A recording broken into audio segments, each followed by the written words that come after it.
Magandang araw mga ka-rides, may i-share lang ako na kaunting dagdag kaalaman. Para lang sa hindi nakakaalam, ito po ay tungkol sa benepisyo ng binabad na okra.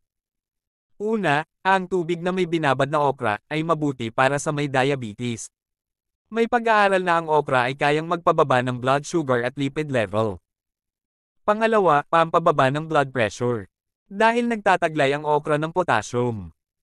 Makakatulong ito upang makontrol ang ating blood pressure. Pangatlo, pampababa ng cholesterol level. Ang okra ay mayaman sa fiber at mucilage na makakatulong upang mapababa ang cholesterol.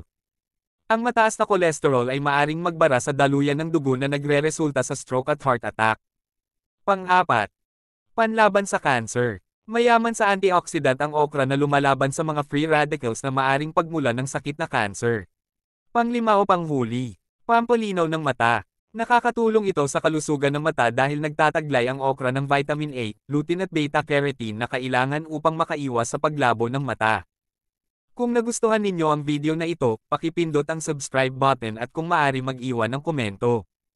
Thanks for watching Solo Rider Channel.